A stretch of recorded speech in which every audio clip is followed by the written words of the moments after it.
All right, all right, all right. What's up, everyone? Good to see you. Welcome in on this fine Tuesday.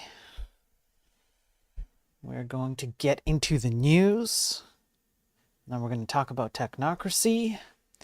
And we're going to bring ourselves up to the 90s. The good old 90s. Let me make sure that I've got all of my stuff here.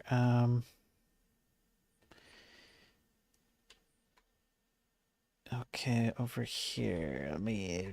That's that one. All right.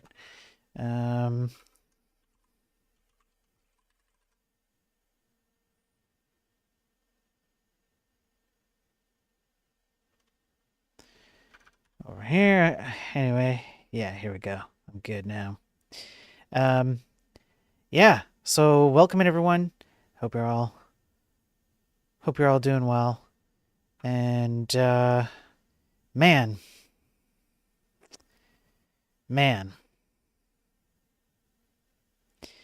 I yeah,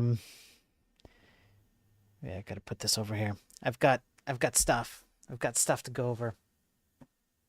So let's go over some news first, shall we? I've got my coffee ready. We'll do the news. We'll do the technocracy stuff. We'll get through that, and then that'll be the stream. And then later on, if you guys want, I'll be on Discord. It's completely up to you guys. Honestly, yesterday was a bust. None of you showed up. It was empty and lonely. I felt betrayed by all of you. Literally every single one of you. How dare you do that to me? Okay. No, how dare you, Laughly? How dare you? Laughly doesn't count. He's a permanent fixture. That's like saying, like, why was there nobody here to sit on the chair? And Laughly is the chair. Okay. What's up, Pure? Good to see you. What's up, everybody? I probably missed some chats, but welcome in, everyone. All right, let's get my camera set up. I think I'm set up here, and then I will very, very carefully switch now. All right, I'm going to very carefully switch. I know this happens a lot lately. It's my fault. I have to apologize to everyone for continually putting rat dicks in your face. Ah, shit. Shit. I'm sorry, okay? This was an accident. I didn't mean to do this. All right? I'll get this under control. I'll go figure out. You know what I think it is? I'm pretty sure I've been hacked by the technocrats. That's what's going on. All right? That's what's going on. Okay, let's begin our news cycle. I've been sitting on this one for a while. I'm going to have to go through a few that I've been sitting on. Yeah, Laughing Panda. Activision took down Call of Duty game after PC players hacked, says source.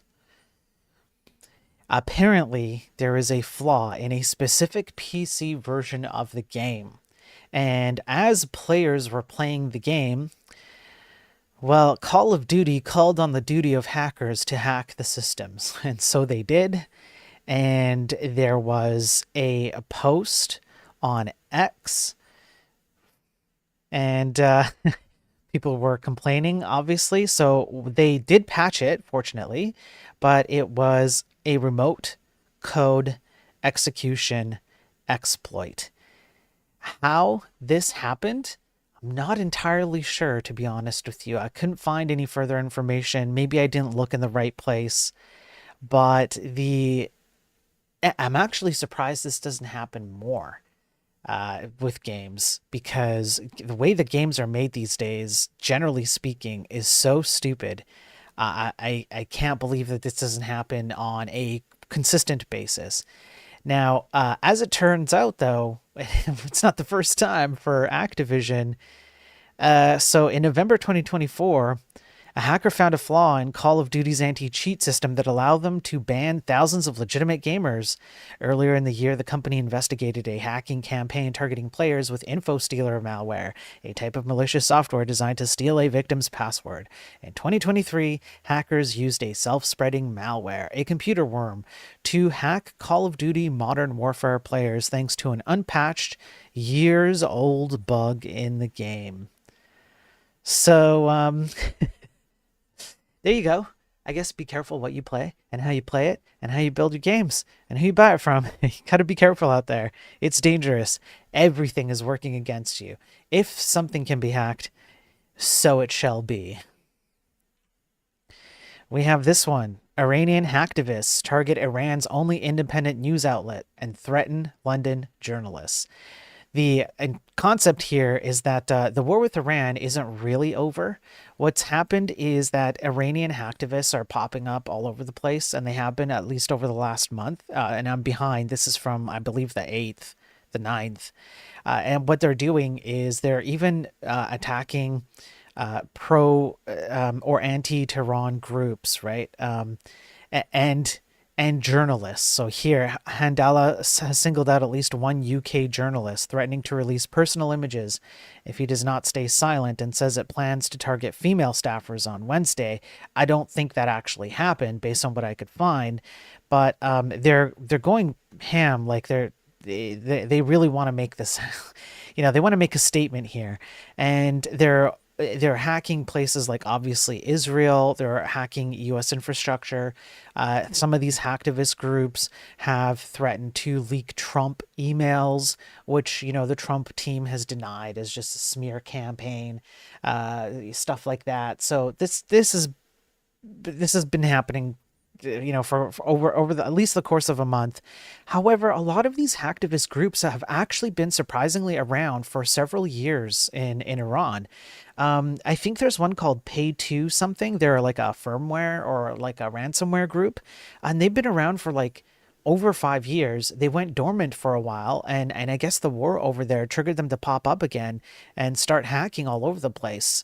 Um, in any case, the reason I bring this up is because they did disclose some personally identifying information on the Krispy Kreme scale. I'd put this as like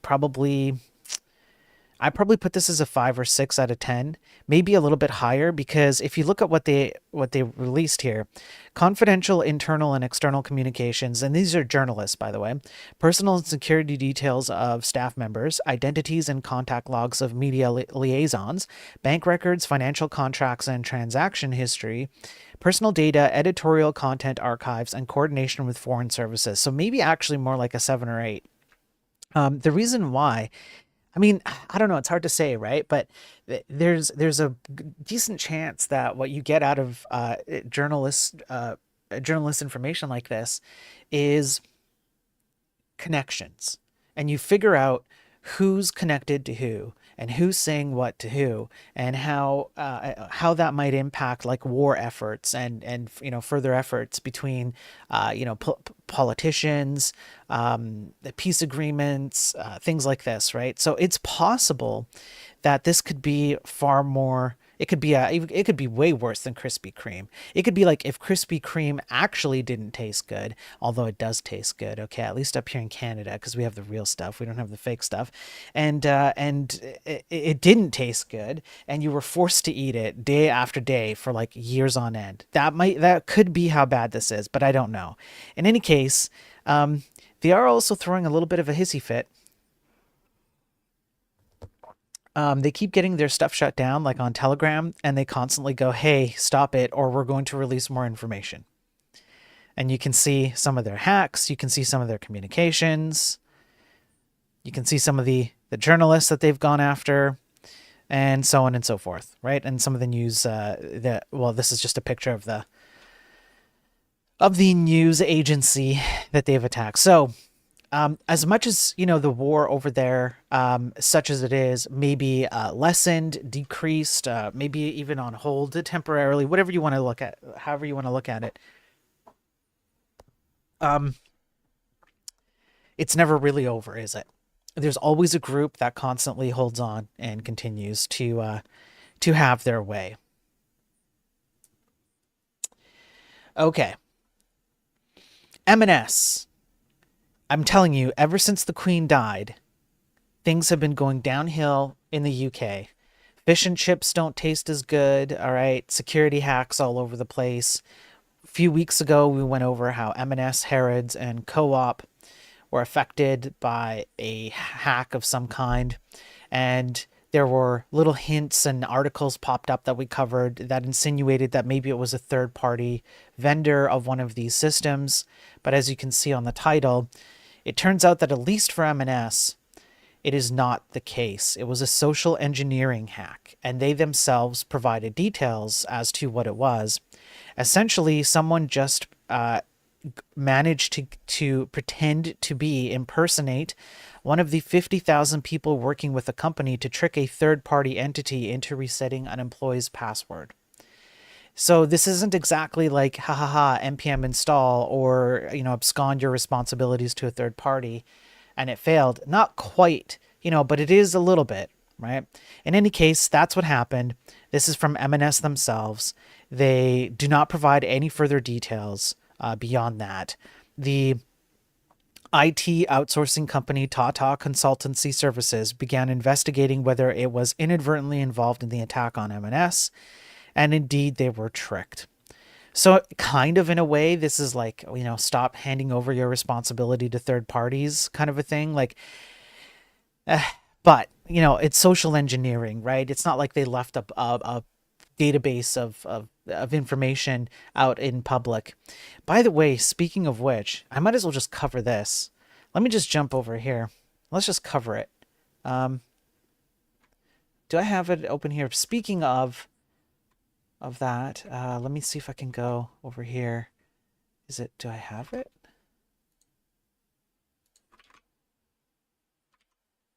Yeah, here we go. Since we're on the topic of stuff being leaked, okay, I might as well just bring this up to the forefront. A second T-app breach reveals users' DMs about abortions and cheating. Yes, if you don't remember what the T-app is, okay, this is the app, and remember, let's go over here. Do you remember about T? No. Did he take the picture down? Oh, did the founder of T take the picture down? Did he not like the fact that his face was plastered all over there? Testimonials about contact. Really? They changed it. Bro, they took the picture down.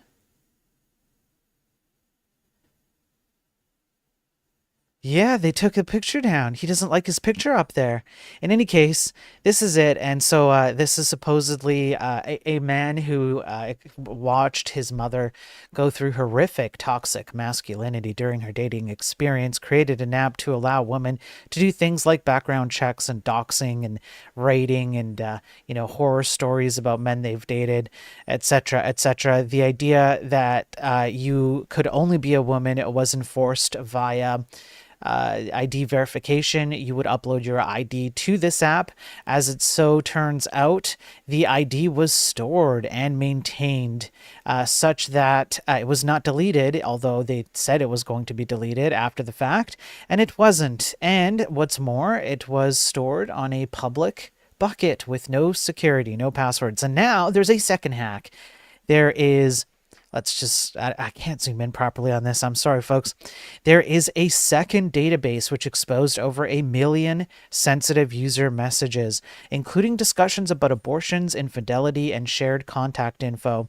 This vulnerability not only compromised private conversations, but also made it easy to unmask anonymous users.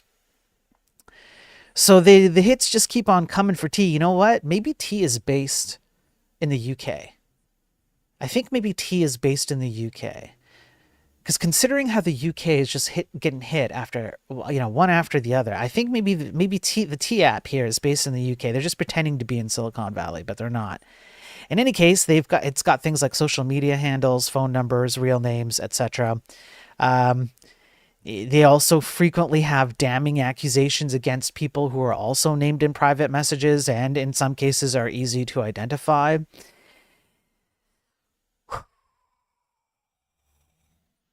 The new data exposure is due to NET user being able to use their own API key to have access to a more recent database of user data. So, man, man, the hits just keep on coming. It's the Queen, I'm telling you guys. This is my conspiracy theory. Okay, this is my conspiracy theory. I gotta go full cam for this. This is my conspiracy theory. All right, here we go. Goomba hat to represent Alex Jones conspiracy theory time. Folks, I'm telling you. The Queen, okay, was a cybernetic center that held together all the ethereal energy that cybernetic electrical magnetic waves had to go through. She was the central source of these cybernetic waves. She held together technology and sanity and fish and chips, the quality of fish and chips. Now, the only thing that could survive outside of her obvious technological, spiritually enhanced, center and core was Krispy Kreme donuts. They continue to taste good regardless of the Queen's existence. However, it does explain how the Queen survived so much. Think about it. Just think about it. She saw so much. She saw the world progress technologically in so many ways. Absolutely mind-boggling. The only way you can explain it is that she held together the fabric of the spiritual, technological, ethereal plane. And it was upon her death, long live the Queen, that we then saw a rise in hacks. The Iran-Israel stuff happened after her, right? Trump happened after her, right? Immigration happened after her, right? AI happened after her, right? Epstein stuff. I mean, it didn't happen after her, but the stuff that's coming out now happened after her. All right. All the problems that we see around Europe with power outages and stuff happened after her. Okay, so I am making the conspiratorial statement that the Queen held together the fabric of the entirety of the universe. Rest in peace. God rest her soul. The poor Queen. The poor Queen. You have to admit, if you draw a line of bad things that happen pre-Queen and post-Queen,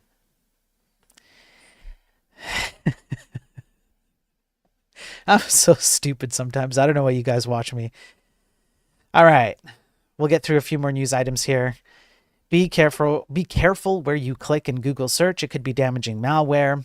Hackers are back to SEO poisoning and software spoofing. So this is a very quick article. It's just hackers who are just using search engine optimization techniques to put their websites up at the top of particular search results. And as a result, you might end up in the hands of a hacker website, or you might even download bad copies of PuTTY or WinScup. And these copies will just actually be, malware, ransomware, other things like that. So be careful. Unfortunately, what this means for you as a consumer is this stuff is happening quite a lot. You really do need to check your domains. When you click a link off Google, especially with the rise of AI, and as people try to circumvent or to inject their own stuff into AI by using these techniques, please do make sure that you're looking at your domain URL. Don't hide it and don't take it for granted, especially if you're on a phone. It's unfortunate, but it's the best advice I can give as a quick way for you to ensure your own safety. Okay. Let me see what else I got here. Right, we have this one. This top security platform is being hacked to carry out malware threats. There's this piece of software called Shelter Elite. Not all hacks are made the same. I bring this up because this is an example of a hack that wasn't really a hack. Essentially, someone leaked a license to this Shelter Elite security software. Whether they intended to or not is not known, but then threat actors took the license and then they use it to they abuse the tool essentially because it's meant for penetration testing. Anyways, I just wanted to bring this up because it's not known whether this was purposeful or not. And, it's not like someone hacked a system or whatever. I try and bring these up as kind of, let's say, alternative views on what goes on out there in the tech industry than the ones I complain about all the time. Let me see here. We've got, oh yeah, we've got this one. Chinese hacker, I don't know how to pronounce that. Shu Zawei, arrested for ties to Silk Typhoon Group and U.S. cyber attacks. So this hacker, 33-year-old Shu Zawei, has been coordinating or participating in the group Silk Typhoon. They've hacked all kinds of people. He was arrested in Milan, Italy, but they've attacked the US, they've attacked Italy, they've attacked several other countries. I believe it's in here. They've used some of the Microsoft Exchange server attacks, which we've partially gone over. They also got access to some university data, including the University of Texas, on COVID research, which is very interesting. I'm not entirely sure there. I couldn't find information about like a specific reason for this. Maybe they just wanted to have access to the research. I'm not sure, but in any ways, they had access to vaccine research on COVID data from universities, not just University of Texas, but several in the U.S. In any case, so this person was arrested. Hey, I'm glad. And they're now looking into all of the things that this person was involved in specifically. However, it is widely known that this group has been involved and has access to a bunch of different companies and groups and whatnot throughout the world. It's pretty bad. The amount of information they have is pretty bad. If I was China, I'd be quite happy with them, let's say. Okay. Um, yeah, that's pretty much it for this one. All right, that's good. They just go into details. Nothing really too crazy. You can kind of guess the kind of stuff they got access to. We've talked about it a lot. Um,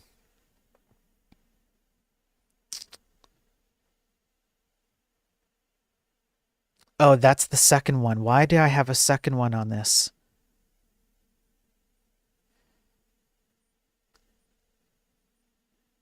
Ha, okay, right. Okay, one final bit on this. Yeah. According to a report from Reuters, okay, that's why I had a second article open. Xu has opposed the extradition request, claiming a case of mistaken identity. Xu's lawyer added his surname is quite common in China and that his mobile phone had been stolen from him in 2020. So the bro's like, it ain't me, bro. You've got the wrong shoe, bro. You're racist, bro. Damn, US be racist. What? We all look alike to you? Okay? We all look alike to you? Okay? That's what he's claiming. Anyways, okay, I wanted to bring that. I thought that's why I had that one. All right, next article. We have this one. Just as a little continuation on the Iran stuff. This is there's a reason why I say stuff sometimes, and I outdo myself even as a professional streamer slash journalist. Iranian ransomware crew emerging reemerges, promises big bucks for attacks on U.S. or Israel. So this is the pay to key group. That's what I was thinking of, and they've been kind of under the radar, and now they've popped up again. I've talked about them before. They continue, despite the fake temporary truce issued by the frightened USA. We continue to fight. As part of the pay to key project, we respect our own anonymity and the privacy of our customers. We're prepared to provide you with better terms to attack Iran's enemies without requiring confirmation in return.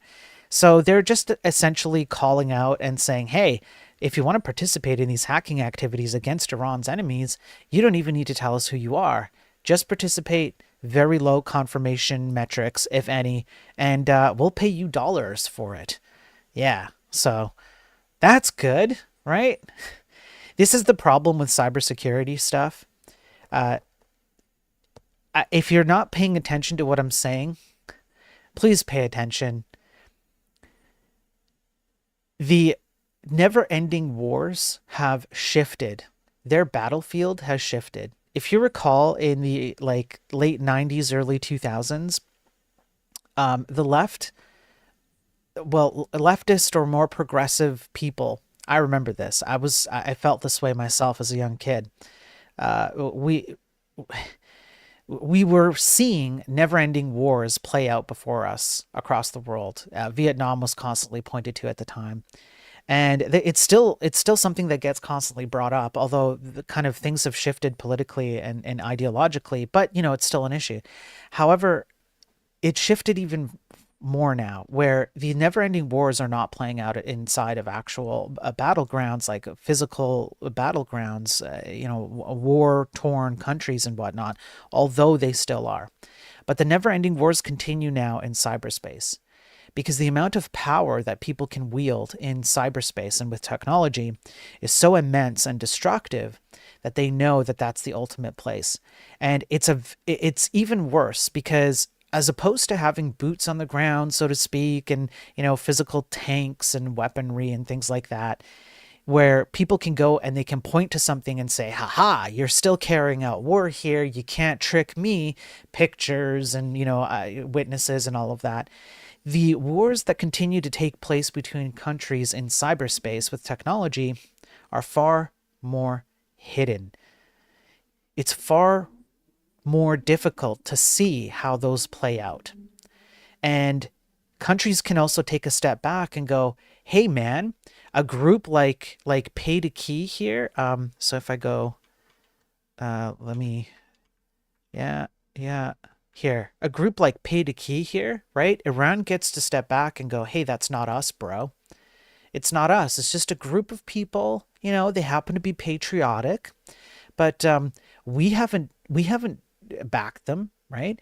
Same with like the guy, the shoe guy, who's apparently it's not really him. China can go, hey, that's not us.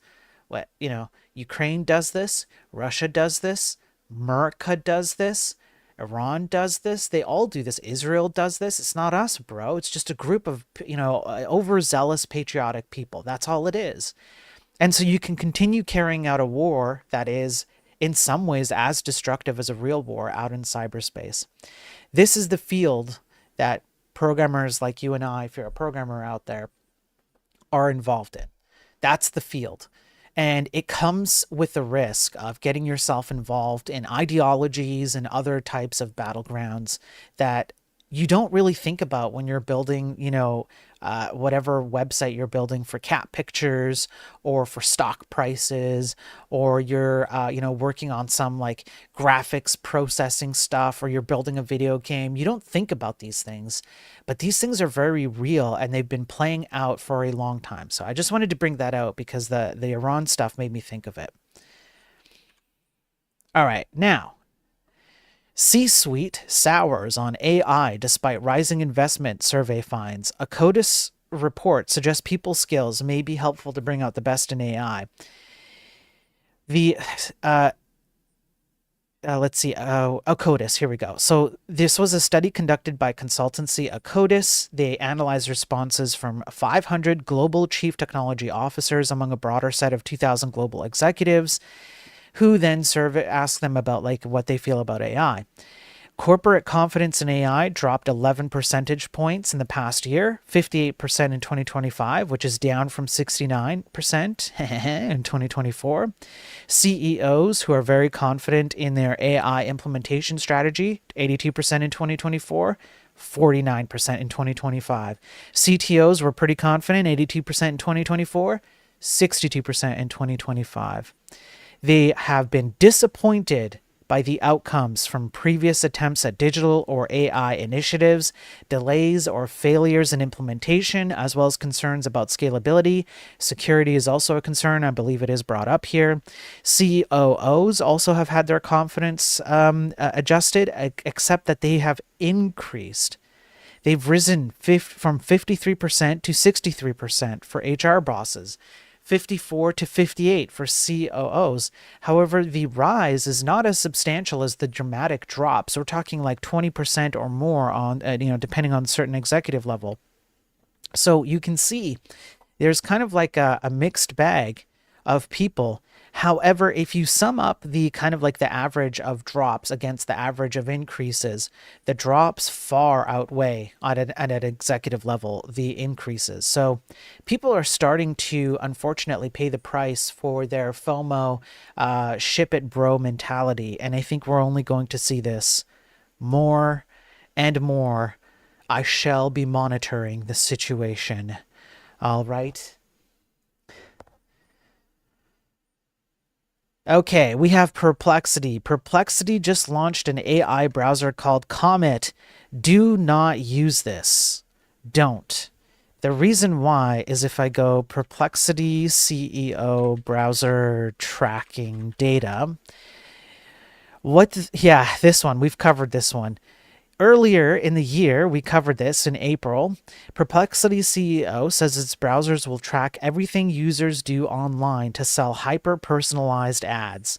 And, well, here we go. All right, here it is. This is stupid.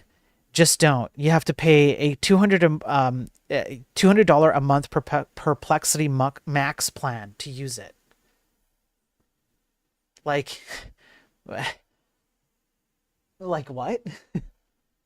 you know so in any case just don't. This is really dumb. And even if you look at it, it just looks like a bloated piece of crap. Like you really want to have an assistant telling you what your eyes aren't telling you or something like that? Like, I just don't understand the premise here. I don't get it. But there it is. All right, let me switch over here. Oh, yes. 5.1 million private files of job seekers just got exposed. Here's what we know. Live Career leaked a bunch of information of resumes and CVs. It was an unprotected Microsoft Azure storage container. That is a cloud bucket. That does meet the definition of the counter below Mario here. However, we're already at max uint, or I guess uint, I don't know, whatever value. We're at max HP value in the negative range, so I'm just not changing it. What does this look like on the Krispy Kreme scale? It's probably like a 1. Full names, phone numbers, email addresses, home addresses, full professional histories. There you go.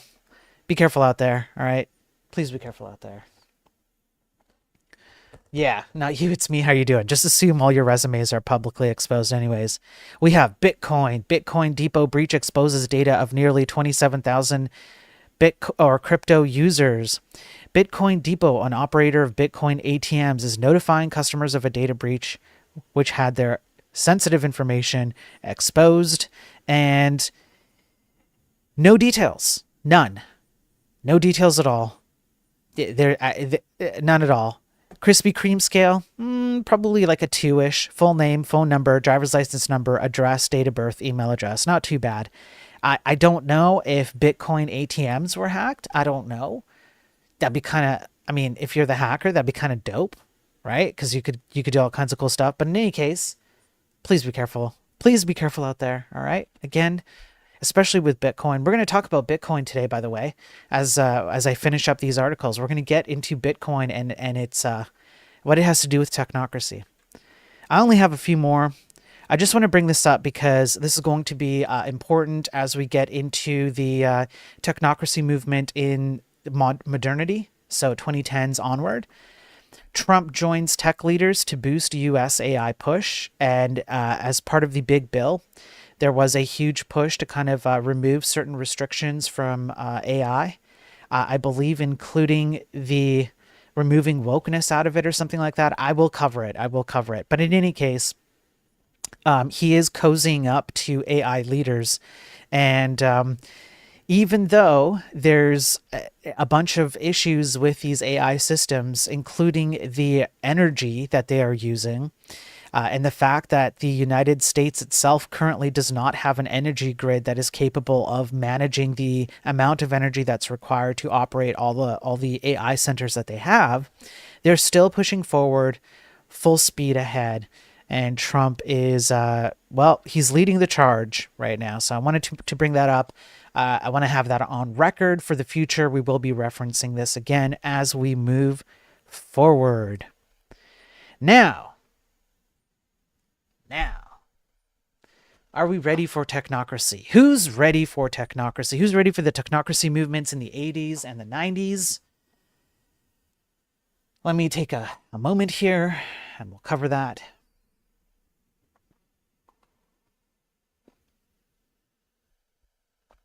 Yeah, if you're unemployed and you stay unemployed, then you don't have you don't have an issue with your resumes, right? Because you're not submitting them. Isn't that the deal? No, I need another sip of coffee. One sec, folks. I apologize. One more sip of coffee, and we'll get into technocracy.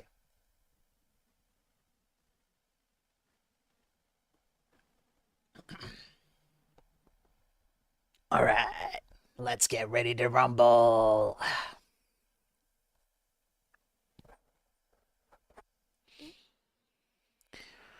Let me pull up. Not that one. Not that one. This one. Bring on the robo-communism. You bought a technocracy. All I got was a sim plant. You guys are funny. You guys are funny. All right, here we go again. Oh, shit. Guys, I'm sorry. I keep doing this. I'm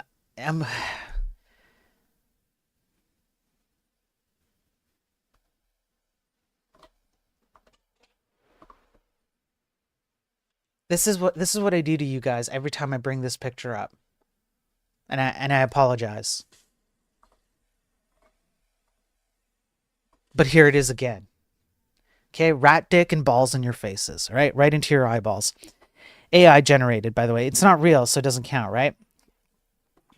All right. So if you don't know what technocracy is, it is a movement created by Howard Scott in the 1930s who wanted to convert all humans into a number, the number being the amount of energy you could produce throughout your life.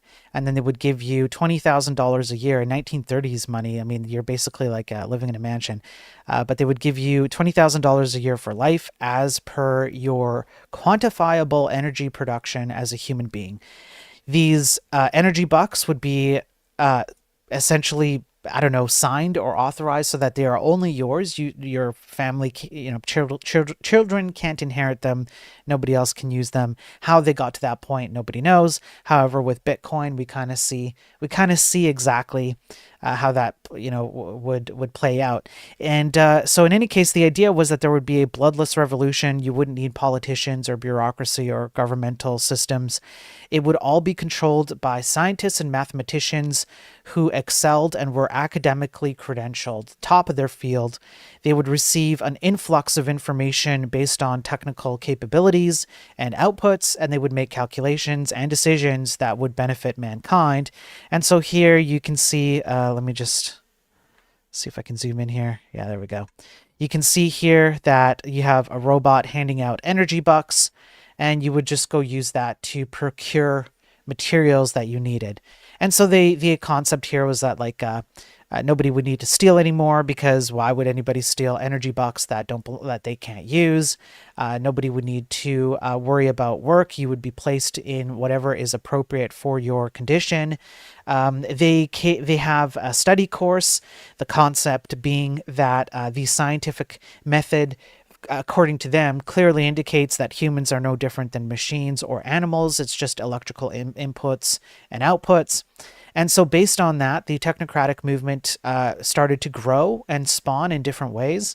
We covered how Howard Scott buddied up with Margaret Mead. Margaret Mead was a feminist who promoted things like fluidity and gender and whatnot, because she herself was also at least a little dropping hints that she participated in that. Her and her husband, Margaret Mead's husband Bateson, participated in LSD experiments to look at mind control, because they saw humans as just energy inputs and outputs, and so psychedelics could help you with mind control in that respect. So they worked with the CIA to do that. And then cybernetics came up. We went over 60s and 70s, how cybernetics started to pop up.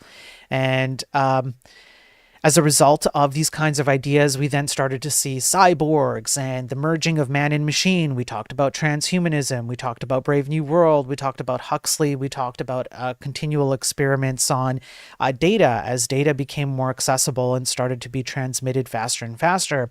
How, for example, I believe it was the CEO of PepsiCo said the best way to gather data about human beings is to watch, not ask, and gave the idea, or yeah, gave the example of a father constantly putting, fruits and veggies in his son's lunchbox. The son comes home having not eaten them, and so then the PepsiCo CEO says it would be better if you just watched what happened, because if you ask the dad, he would say the most important part of the son's lunch is the vegetables, but according to what the son does, no, it ain't. Okay, and so that kind of takes us to the 80s now. The 80s. The 80s. Now, in 1980, I was but a young spermatozoid in my dad's ball sack. One of these ball sacks. I was a spermatozoid running around. Okay, you can see I was a spermatocele stem cell is what I was. I was running around in one of my dad's ball sacks in here. Okay, so my dad was like running around his smacking around. Ouch, ouch. Okay, and then as 1980s continued, we then start to see a second wave of cybernetics. Now, what happened with technocracy and cybernetics is that it started to decrease. It kind of went through what's called like a depression period, where the concepts were they still existed and they were reformulating based on changes in the ethos of the world. But you didn't see so many things like technocracy and cybernetics, and say even cyborgs wasn't like a very as prominent as it was coming up to the 80s. It changed, and what you started to see was that the ideas behind them started to integrate in other ways. If you remember things like in 1980s, who remembers like Knight Rider, right? I don't. Yeah, 1980s Knight Rider, right? Knight Rider. You started to see things like AI being integrated into cars. That was kind of like the first of its kind. Where did the idea of Knight Rider come from? We're gonna find out. We're gonna see how DARPA was involved in that. Yes, we're gonna talk about DARPA. There's all kinds of space shows. Like if we just look up like 1980s space shows, right? There's all kinds. We have 10 best sci-fi shows from the 80s. We have some Star Trek stuff, right? We have Star Wars. The concept of these kind of technocratic cybernetic movements started to change and adapt, and it was fostering countercultures, and we talked about that. For example, in California, countercultures started to arise, which were really just, I want to create my own utopian system, and I want to integrate mainstream stuff and use it as a Trojan horse for other things that I would like to do. So during the 80s, these things were playing out. You also have video games coming out in the 80s, right? So you have like video games becoming very, very popularized in the 80s, so that you have a digital extension of inputs and outputs so that you could play, all kinds of stuff here. You've got Pac-Man in arcades, man, arcades in the 80s, right? Right. And so things started to change where, I don't know, in the 80s, there was like hope. Do you know what I mean? A bunch of stuff happened between like the 50s and the 70s, and it was bad.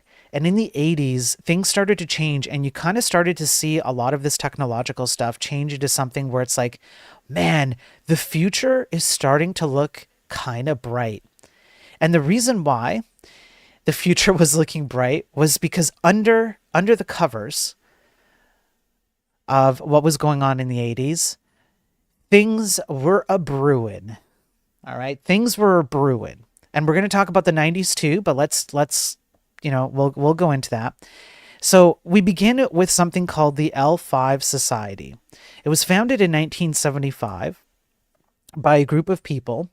They merged with the National Space Institute to form the National Space Society. Now, who was the National Space Institute? Well, the National Space Institute was established by Werner von Braun. Who was Werner von Braun? He was a German-American aerospace engineer and space architect. He was a member of a word I cannot say, leading figure in the development of rocket technology in Germany. And the reason why he was part of the National Space Institute, I don't think this goes into it, but here, well, let's have a brief look at it. Project Paperclip. If you do not know what Project Paperclip is, Operation Paperclip. Essentially, through National Archive public data, which you are more than welcome to go look at yourself. It's in the National Archives, and there is a book by someone's last name named Jacobson, I believe, who wrote about this. At the end of the Second World War, the United States went essentially something like this. You know, those Germans actually had some pretty smart technology. And sure, maybe we won the war because of the atomic level of our destructive power. However, they built some pretty insane stuff. And if we hadn't beat them to the punch, Germany would have got a handle on us. Let's take the scientists from Germany and bring them over here. But alas, there is an issue. Germany and the acts during World War II that they took against a particular group were absolutely atrocious. How on earth would the United States morally, ethically make the case that we should bring these scientists over here? And according to the publicly available National Archive information, they expunged their records in the German party so that it could not be found, at least for some. Now, as it so happens, one of the scientists that were brought in, we're going to tie this in together just in a second here. Here is a patent. And this patent is one of the early patents that we use, one of the early hardware-based patents of a piece of hardware that we use today. Damn it, why is this picture not working? Basically it's a semiconductor. Yeah, anyways, it's really hard for me to zoom in properly for some reason or another. I don't know why. Okay, here we go. I got it. So here we go. This is it. And this is a semiconductor created by Kurt Lehevek. And Kurt Lehevek was one of the people who were brought in by Operation Paperclip. So the semiconductors that we have today running in your machines right now, where you are viewing your glorious journalist from, are based on the premise of the first semiconductor patent. This person was not exactly from Germany. He was a Czech Republic scientist of some kind. However, this is what Project Operation Paperclip brought in. And so back now to the L5 Society. So the L5 Society became part of this German party group backed system, which became the National Space Society, the NSS, an American international nonprofit, which then ties into NASA, but that is beyond the scope of this stream, okay? Beyond the scope of this stream. We're not going to talk about that, all right? I love my life. I want to be clear. Listen, let me be clear. I love my life, okay? I love my wife and kid. I do not want to 404 myself, all right? Okay? So just if something happens to me, all right? I'm just covering the news here as it pertains to programming. So why do I bring up the L5 Society? Because the L5 Society had the same kind of utopian vision that we've talked about. So this is an artist's conception of a space habitat called the Stanford Torus. And so here you can see a picture of the Stanford Torus. It was proposed by NASA via Operation Paperclip. And the idea here is that you would have permanent residence out in space. Now, in order to achieve this utopia, much like the Venus project we covered yesterday with Jacques Fresco, the idea here is that you would have to participate in some kind of transhumanist movement, or even become transhumanist yourself. In other words, cyborgs.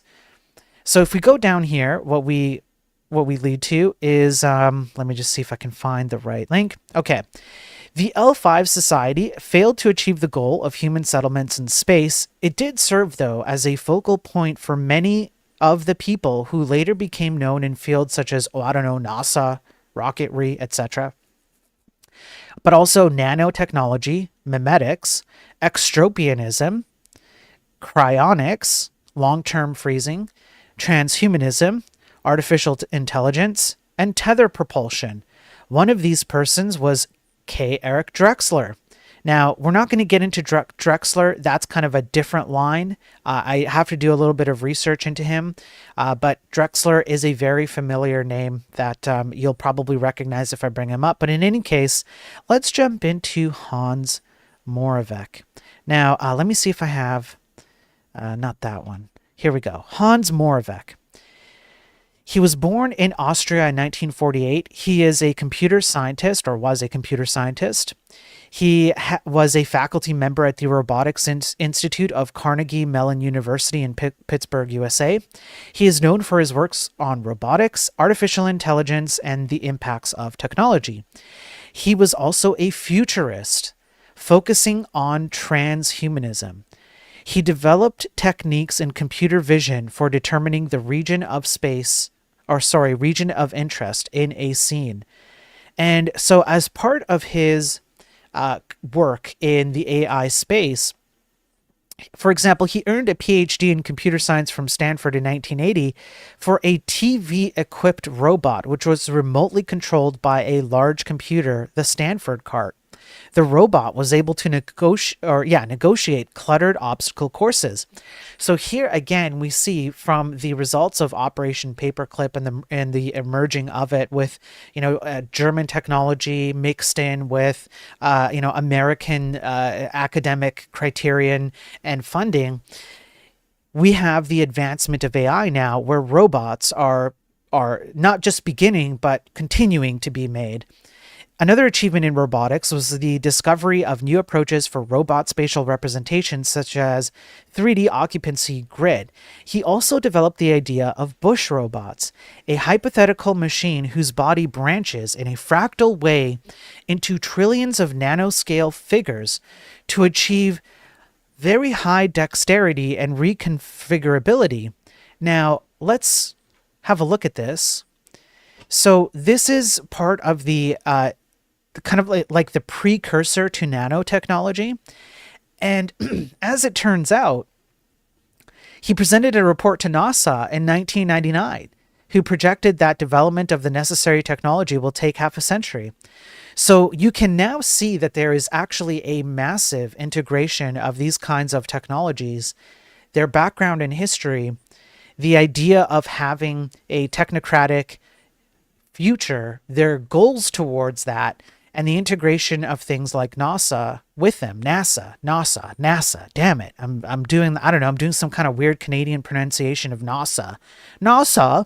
In any case, he continued his work and he made some predictions. For example, he made the prediction that a computer would eventually match the human brain. And he said that would happen in the mid-2020s. So he would see human-like robots appear in the 2020s.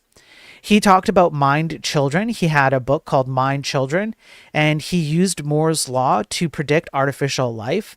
He said robots will evolve into a new series of artificial species starting around 2030 to 2040.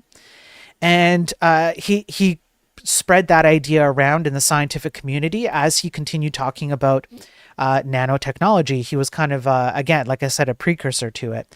And so then he talked about superintelligence, the idea of an integrated circuit with humans, the cyborg, etc., so on and so forth. So you can start to see how in the early 80s, these concepts in terms of the terminology that we've been talking about them so far, changed. And so it was great for us as kids in the 1980s. We got to enjoy video games and we got to enjoy arcades. And I'm not going to lie to you, the 80s and the 90s felt the future looked like I couldn't wait for the future. You know what I mean? The games we were playing, the amount of tech that was being created, the access to information, the communities you could build, going to hang out at a friend's house and playing games or like playing online, even over a dial-up modem. I don't know. There was just something about the 80s and the 90s that felt like there was a hopeful future, but underneath the covers, there was a future being thought of and built by governments and ideas like this that were being bundled into the technologies that we were enjoying. A tale as old as time, as we have come to discover. So now, if we continue, not Drexler, we'll look at Drexler later on. I believe you can see that the Drexler ran with nanotech. He called it gray goo, but we'll get into that in a different stream. Now, during this time, we have Donna Haraway. Let's just have a brief look. Let me see if I have no. Donna Haraway. Donna Haraway was born in 1944. And she was a feminist. And so the feminist movement was going from second wave to about third wave-ish. It was getting close to the third wave. She contributed to the intersection of information technology and feminist theory. And so the idea of bundling in ideology did not go away, especially with feminism, it seems like. And she took technology and used it as a way to bundle in the feminist ideology. And so if we have a look here, she wrote a book called The Cyborg Manifesto. Now, let me just make sure that I remember the year. Manifesto. Cyborg Manifesto, where is it? 1985. There we go. Okay, so that's when the book was written. A Cyborg Manifesto, Science, Technology, and Socialist Feminist in the Late 20th Century. And you can kind of guess essentially what this was. The book was her way of describing the idea of cyborgs as a very real mechanism about which to bring feminist and gender fluidity into reality. Why? Because it is a hybrid of machine and organism, a creature of social reality as well as a creature of fiction. Social reality is lived social relations, our most important political construction, a world-changing fiction. The international women's movements have constructed women's experience as well as uncovered or discovered this crucial collective object. This experience is a fiction and a fact of the most crucial, political kind. Liberation rests on the construction of the consciousness, the imaginative apprehension of oppression, and so of possibility. The cyborg is a matter of fiction and lived experience that changes what counts as women's experience in the late 20th century. This is a struggle over life and death, but the boundary between science fiction and social reality is an optical illusion. Contemporary science fiction is full of cyborgs, creatures simultaneously animal and machine, who populate worlds ambiguously natural and crafted. Modern medicine is also full of cyborgs, of couplings between organism and machine, each conceived as coded devices, in an intimacy and with a power that was not generated in the history of sexuality. Cyborg sex restores some of the lovely replicative baroque of ferns and invertebrates, such nice organic prophylactics against heterosexism. We covered this yesterday with the AI sex robot brothels. We went over that. This is becoming a reality where the concept of interchangeable widgets, where people do not need to necessarily be stuck to their physical representation and can merge in with a technical representation. Nanotechnology played into this particularly with Drexler and the other guy whose name escapes me at the moment, whereupon nanotechnology could be injected in your blood. You might remember certain articles I've gone over where robots in your DNA. Why do you think I cover these things? No. Crap. We've covered this. I'm sure I could pull it up. There's an article that we covered where little tiny robots can be injected into like your nose. I think there's a nasal one injected in your nose. Yeah, swarms of ties. Yeah, we've covered this one. You guys remember this, right? Swarms of tiny nose robots could clear infected sinuses, right? We've covered this. And so this is why I cover what I do. You guys don't understand the multi-layered attack that I'm making. When I cover cybersecurity stuff, it's not just an attack on the tech industry right now, but it's also because you can see it right here.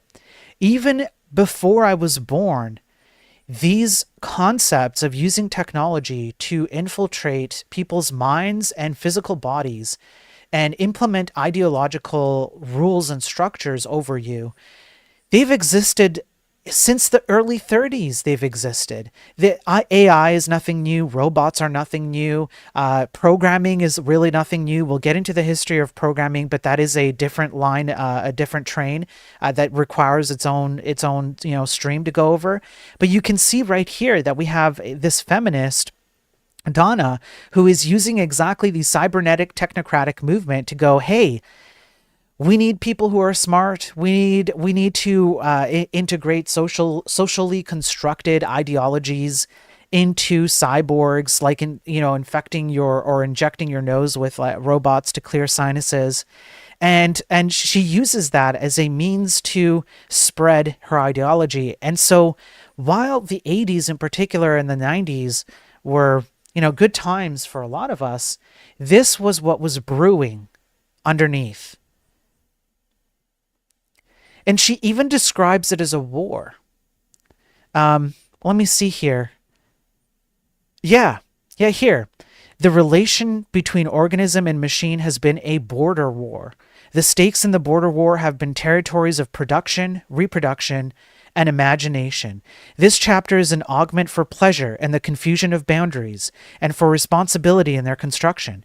She literally says that the confusing boundaries between tech, machine, and organism, it is pleasurable. That's what pleasure is.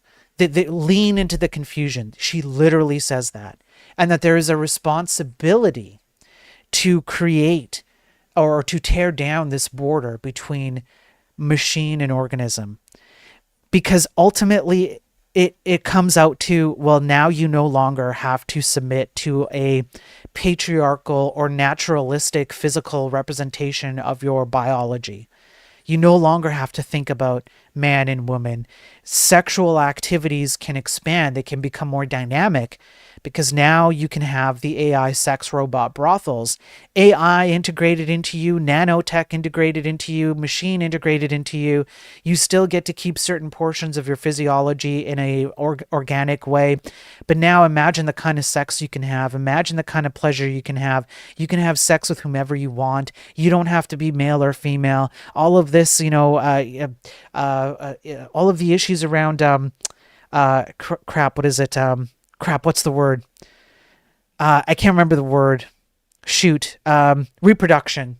All of the reproduction issues that women are facing, it's all gone. We tear down the borders and we use our socially constructed ideas and we implement them in the technical space, and you merge with it, right? You can recreate something that would be a utopia. And so this whole thing, I'm not going to read it all because it's just like, it's crazy, right? It's crazy how much she goes into it. But she presents this idea in this book. I might have to read it in full in order to understand this more as I go into, as we get closer to the 2010s and 2020s, how these things became far more prominent. and I'm going to have to read it more and tie it into a lot of the studies that I'm starting to read. There is a reason why I brought up that study. I've brought up two or three already with regards to transgender movements, like within video games, intersectional diversity within programming, the studies that go into like self-reported discrimination due to biases. There's a reason why I'm talking about this stuff. I know it's boring, and I know it doesn't become clear at first, but I've been building up to this for the last 1.5 years on these streams. And it all ties in together. What plays out before us today in those boring streams and the boring cybersecurity stuff is now starting to play out in the historical narrative I'm presenting here. This is not the first time. So I'm going to leave this, be here. I'm going to look at this later, but essentially you get the point. Now, if I go back over here, okay, so the reason why I brought up Donna Haraway here in particular is because she did work she was highly recognized during her tenure as someone who should be looked at for things like psychological studies, sociological studies, even some biology and philosophy. She received the highest honors of alumni from Yale University. She hobnobbed with a lot of other people around her who took cues from her work, including this.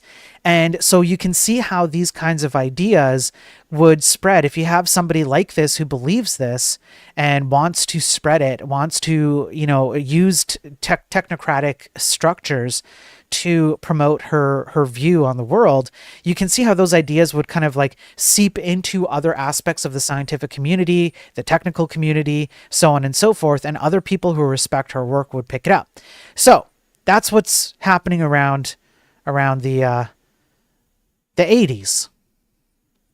Now, around this same time, I just want you to understand that this isn't the only thing that was happening around this time. Around this time, technology started to give birth to the idea of countercultures. Now, countercultures, this is really important, okay? Countercultures are, well, their definition is a little bit loosey-goosey, but you can think of a counterculture as something like capturing an existing culture and using it for your own means. And I want to bring up Aum Shinrikyo. I'm not pronouncing it correctly. This is a group. They're a religious movement and a doomsday cult that was founded by Shoko Asahara in 1987. And they used technology. They were one example, a light example of a terrorist cult group who, through what could be defined as a light counterculture movement, used technology to implement their own kind of outcomes that they wanted. The reason why I bring this up is because, again, in the 80s, there was something formulating under the covers that most of us probably were not noticing as we were enjoying Knight Rider and Star Wars and all of that. So this cult took a bunch of religious ideologies, Buddhism, Christianity, all of that. Like, you know what? Let's go down. Let's actually just have a quick look at it.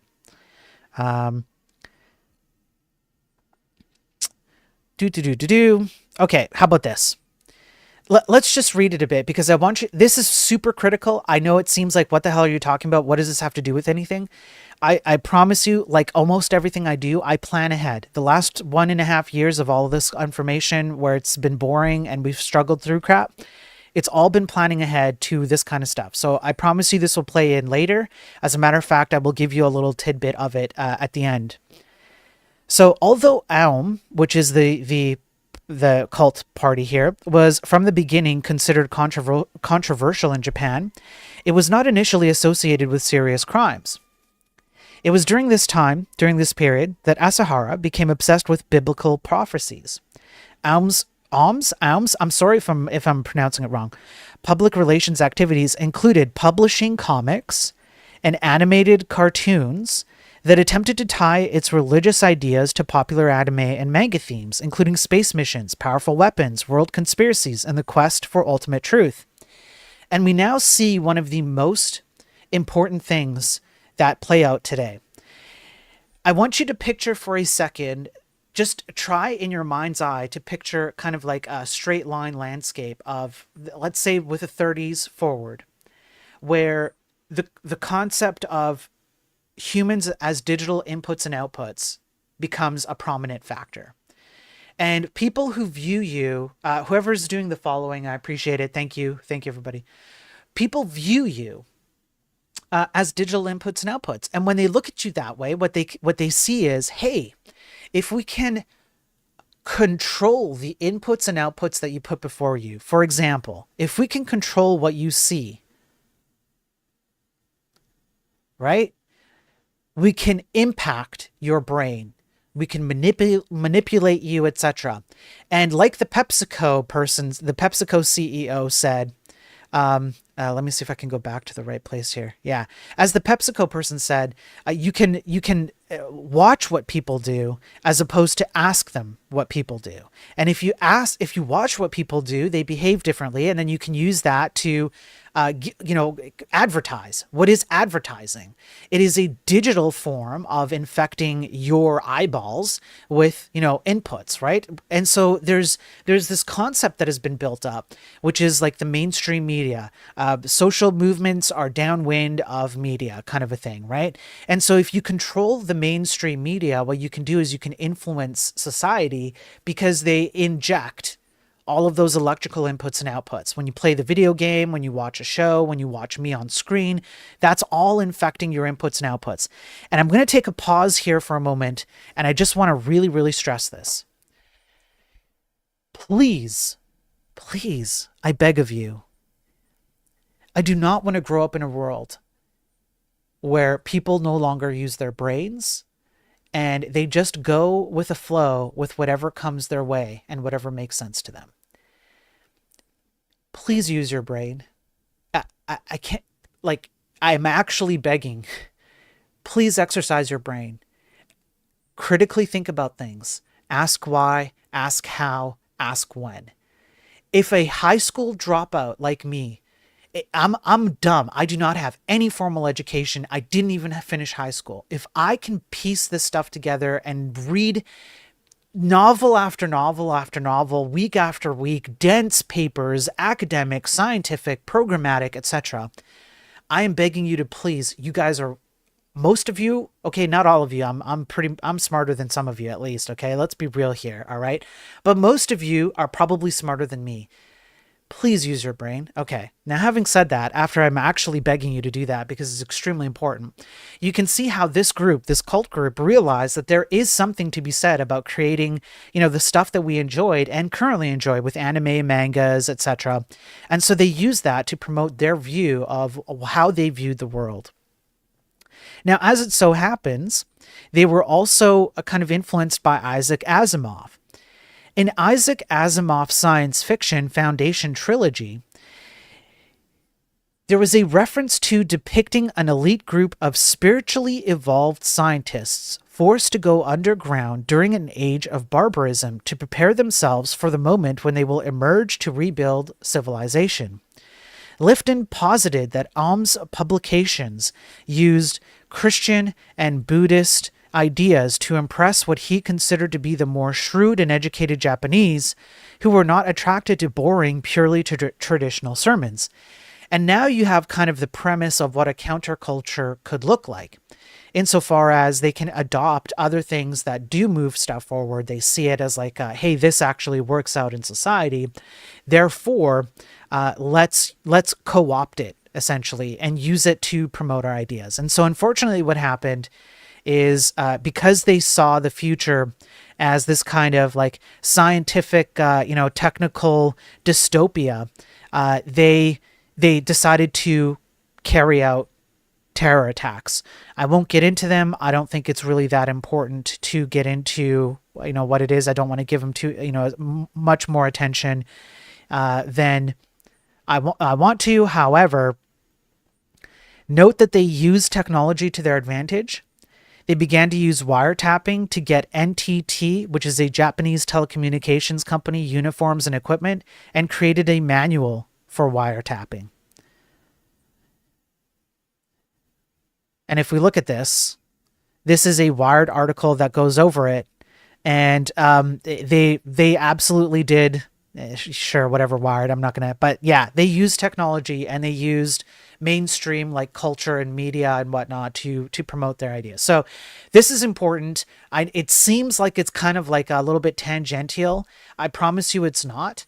I want you to consider. Just here's a tip.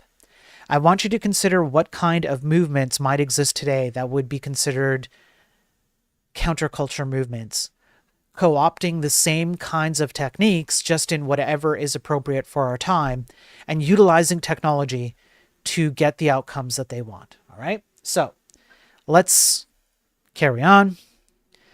Then we have Extropy. Now, Extropy was created by Max Moore. And the idea behind Extropy is the extent of a living or organizational system's intelligence, functional order, vitality, and capacity and drive of improvement. It means the opposite of entropy, metaphorically interpreted as a tendency to degenerate and die out, and all of you are indeed degenerates. In 1986, Moore joined Alcor, a cryonics company, and helped establish, along with Michael Price, Garrett Smith, and Luigi Warren, the first European cryonics organization. Mizar Limited, Alcor UK, 1987. Moore moved to LA from Oxford University in England to work on his PhD in philosophy at the University of Southern California. And Moore uses Extropy to push, transhumanist thought. Extropy, vaccine for future shock. This brought together thinkers with interests in artificial intelligence, nanotech, genetic engineering, life extension, mind uploading, idea futures, robotics, space exploration, memetics, and the politics and economics of transhumanism. Alternative media organizations soon began covering the magazine, and it attracted interest from like-minded thinkers. Later, Moore and Tom Bell co-founded the Extropy Institute, a non-profit educational organization. Now, the Extropy Institute, I had to go into the archives, and you can see right here, this is from 2003, I believe, so we are jumping a little bit ahead, but we're jumping ahead to look back at what they thought at the time, so I feel like I'm not doing any weird time travel stuff. So Max Moore, philosophies of life rooted in centuries-old traditions contain much wisdom concerning personal, organizational, and social living. Many of us also find shortcomings in those traditions. How could they not reach some mistaken conclusions when they arose in pre-scientific times? At the same time, ancient philosophies of life have little or nothing to say about fundamental issues confronting us as advanced technologies begin to enable us to change our identity as individuals and as humans, as economic, cultural, and political forces change global relationships. And so the idea here is that they are going to use the kinds of things that they promoted, or that they were researching rather, in order to do psychological and physical manipulation for the purpose of directing themselves into the future. So they're kind of co-opting religious ideas, much like the Om cult did in Japan, and then they're promoting their own viewpoint on that, which is, hey, spiritually, psychologically, and physically, nanotechnology, cryonics, etc., are going to help us into getting into the future. We're going to cover Extropy a bit more. I need to dig into them a bit more as we continue. So, for example, there are some members in here that I want to do a deep dive on, but we kind of have to go a little bit forward in order to look backward on them. So we're going to leave this here, but I just wanted to bring it up because it was during the 80s that this Extropy company was being created, and they did have this technocratic society in mind, and they were working in it, again, within the scientific community, and some of the people who were involved in it were also influential in some of the technology that we use today. All right. Now, there is an article on the Extropians. Just so we have a little bit of an idea of what the Extropians were. This is the group that aligned themselves with the Extropy group. They started off thinking about cyberspace, which that Donna person, thought about as well, and a few others that we've covered already. They wanted to start in cyberspace. Then they started getting involved in Silicon Valley in California in the 90s. And so this kind of starts to bring us into the end of the 80s and into the beginning of the 90s. They thought themselves to be immortalists, such as the ability to live forever via computer, cyborg integration, etc., etc. They had these, kinds of like metaphysical issues. They talked about like copying errors, and then the idea was, oh, don't worry, we have redundant copies of who you are as I guess a techno human being, so we can just recreate the parts that failed. There's all kinds of stuff that played out here, and their research into this started to play out in California, and it starts to lead into the 90s. So let's continue, shall we? This one now talks about Bitcoin. And so if we go back to, let me just go back to here. The energy bucks, as promoted by the technocratic movement in the 30s, is very, very, very akin to Bitcoin. So where did Bitcoin come from? Well, it started to bloom in California in the 80s. And it's weird because we see Hal Finney, a Bitcoin pioneer and the first person to ever receive a Bitcoin transaction, was cryonically preserved by the Alcor Life Extension Foundation on August 28, 2014. Does anybody remember Alcor sounds familiar, does it not? Right? It sounds familiar, right? Where did we see Alcor just now? Oh crap, where was it? No, not that. Extropianism more. No, where did you go?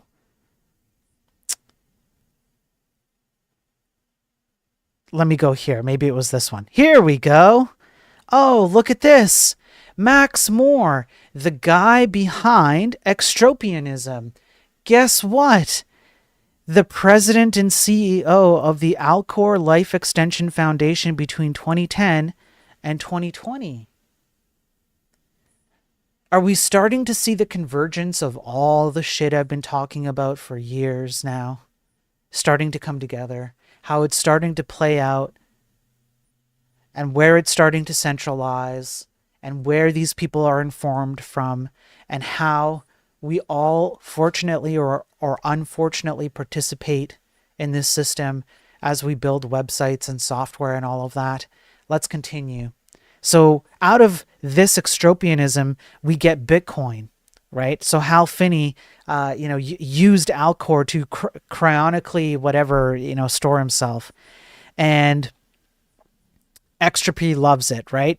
So Hal Finney got the first Bitcoin transaction. He goes through the cryonic freezing so that he can open himself up in the future to see what goes on. Hal was a frequent participant in the extropian online discussions of cryonics, life extension, space colonization, nanotech, artificial intelligence, mind uploading, the transfer of human consciousness from biological brains to alternative high-performance substrates, and the technical, social, and political aspects of cryptography. Julian Assange lurked and occasionally participated. Are we seeing a convergence here of what's going on? Now they continue to grow. So you have a picture here: Simon Levy, Hans Moravec. We talked about Moravec already. Max Moore, Dave Krieger, Ralph Merkel, and Tio Moro. They're an extropian. Now again, just to remind you, Hans Moravec came from the involvement of the German space rocketry forward-looking technocratic systems, and somehow became involved with extropianism alongside Moore, who also had a background in the same kinds of things that we see, with regards to cyborgs and the integration of man and machine. And so they start working together, and out of this, they start pushing around the idea of cryptography. What is the Bitcoin blockchain, for example? It's based on, at least in part, cryptography. And so, in order to create their own little utopian space so that they could hide or otherwise protect their efforts, they come up with the idea of Bitcoin. Now, the cryptography conversations led to PGP. Now, let me see if I have this. Let me see if I have this. No, not that one. Not this one either. Let me go back. No, not this one. FM 2030. Hang on. I'll find it. I'll find the right one. Okay, yeah. I have to skip. I have to skip some of these because I did it in the wrong order, damn it. Don't worry. Yeah, we've got China in here. Here's the 90s. We start getting into the 90s, right? That's what I wanted to skip to. We start getting into the 90s, and in the 90s, cryptography and these kinds of like blockchain, Bitcoin, digital currency movements start to take place. And so here are the 90s. And so, in the 90s, we have a lot of fun stuff. We have MTV. So I just kind of want to harken you back to that. We have MTV. We have, I guess the Game Boy here. We have the phones. Let's see, what else do we have?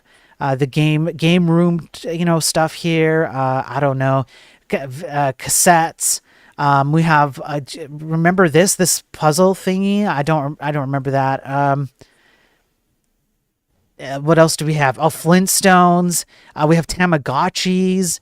We have like the Super Nintendo. Let's go have a look at like video games that were around at the time.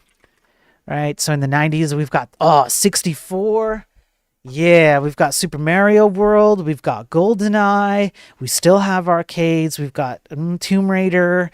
I'm sure many boys at the time loved Tomb Raider. We've got Mega Man.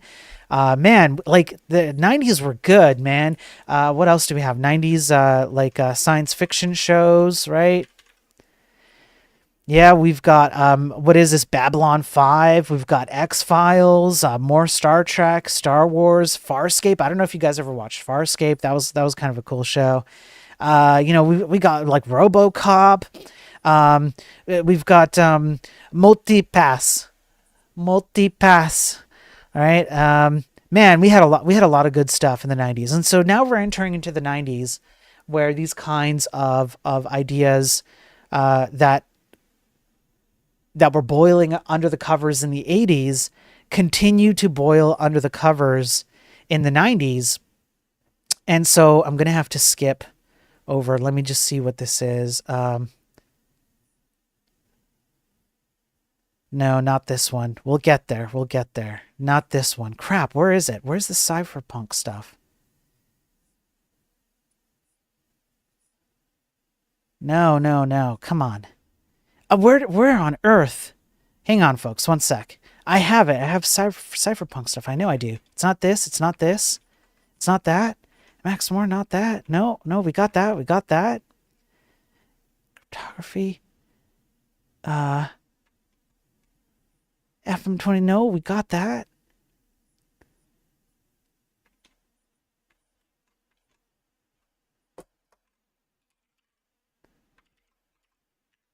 There we go. Jeez, I don't understand. Okay. So we have what's called the cypherpunks in the 90s. Jeez, that took me forever. I apologize, folks. The cypherpunks started to use cryptography to build internet privacy. Who were the cypherpunks? Well, in 1991, you start out with Phil Zimmermann, who created PGP. The Cypherspace Declaration of 1995 asserted that privacy is essential for democracy and advocated widespread access to cryptographic tools. So this is the influence that happened, that came out of what we have now, which is like Tor, VPNs, end-to-end messaging, etc. There were a group of activists, people who were around, the cryptography space, kind of like what we talked about with extropianism, and they wanted to create the ability to kind of create a border around their own ideas and in cyberspace, while also being able to operate within cyberspace. Then they did the same thing as what is typically done. They use a media to push forward their ideas, and so there was a Cyphernomicon published in 1994.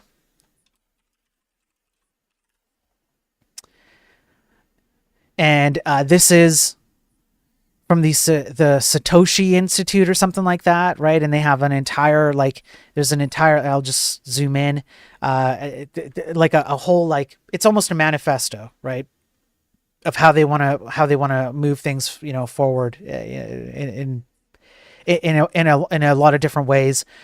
Then they actually predict the crypto wars, and so they're trying to think ahead.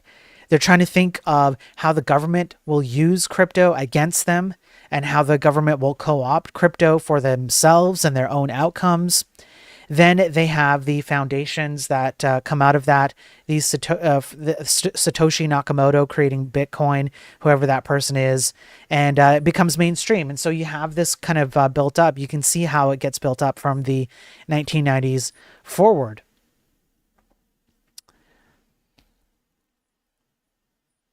Now, I just want to bring up that the cryptography movement did also have a few other people that participated in it.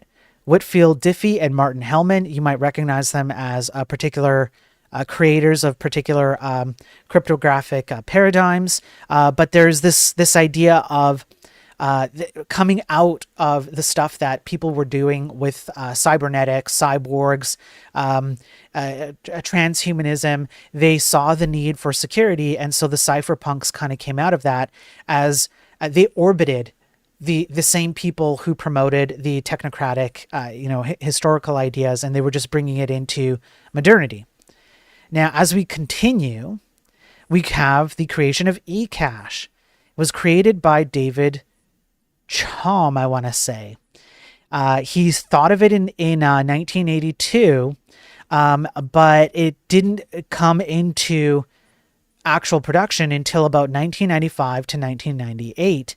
And so we start to see the precursor of what would start to look like this kind of stuff, the energy bucks. And the eCash system was supposed to provide here we go. It was supposed to provide things like anonymity and the ability to only be tied to you. You would have the bank be able to determine when they should allow you to have access to your money or when they shouldn't for security reasons, etc., etc. And so this eCash system or DigiCash system starts to very much look like what the energy bucks look like, and it started to integrate cryptographic mechanisms into it that kind of spawned the entire background behind Bitcoin. And so here's another article about what is eCash or DigiCash. We've gone over it. It's supposed to help with the flow of money, yada, yada, yada. You stay anonymous. If you got your hands on some eCash, you couldn't use it, which means that theft would be what would be the point of theft? Why would you want to take someone's eCash if you can't verify that you're the owner, etc., etc. And just one more article about the cypherpunks, privacy-focused people. They have a manifesto, public key stuff, and so you get it. You get the point here, right? Now, let me go back. During this time, in 1991, we still have the promotion of ideological systems within technology. This website is still up. We have the creation of the VNS, a cyber feminist manifesto for the 21st century. We are the future. I'm not even sure I can say this word. I'm not sure I can say it. But this, you can see, is the continuation of Margaret Mead's ideas back in the 30s and 40s and 50s, continuing to carry out in the 90s. We are the modern, I don't know if I can say this word, Positive anti-reason. Positive anti-reason. Unbounded, unleashed, unforgiven. We see art with our word. We make art with our word. We believe in jouissance, madness, holiness, and poetry. We are the virus of the New World disorder, rupturing the symbolic from within, saboteurs of Big Daddy mainframe. I don't know if I can say this, is a direct, the thing, I guess the woman part is a direct line to the Matrix. Yes, the VNS Matrix, terminators of the moral code, mercenaries of slime, go down the altar of objection, probing the visceral temple we speak in tongues, infiltrating, disrupting, disseminating, corrupting the discourse. We are the future, yada, yada, whatever it is. So what they essentially promote here is, yes, cyberfeminism. And the concept behind it is that you can use, I got to be careful what I show here. As a matter of fact, let me just, because I believe that, yep, I'm glad I did, because right below that was something I would have gotten definitely struck for. And so the concept here, let me just go down a bit and just make sure it's safe.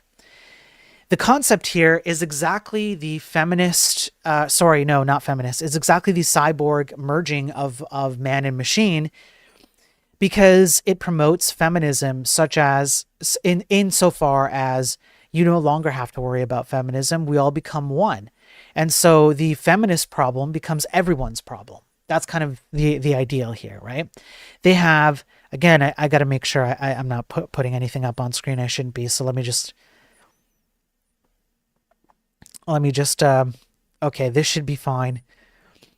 The 24th Biennial of Sydney, they have some events, Remix with Soda Jerk, they have Bad Code, they have Corpus Fantastica, Essential Fragments, we read the manifesto, etc. And then again, I just want to make sure I'm not like, let me see the timeline.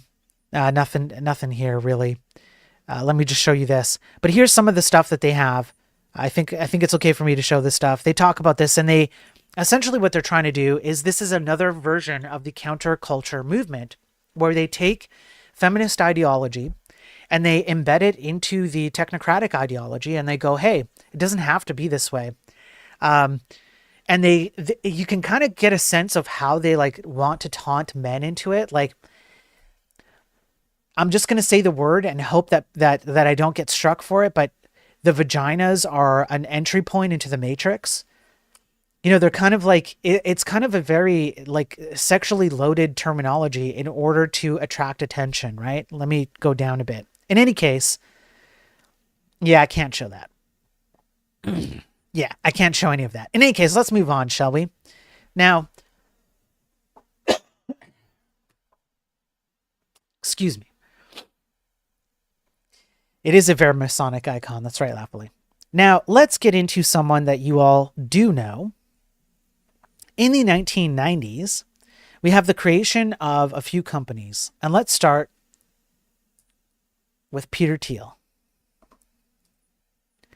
Now, Peter Thiel, born in 1967, co-founder of PayPal, Palantir, and Founders Fund, the first outside investor in Facebook, estimated to be worth $20 billion approximately.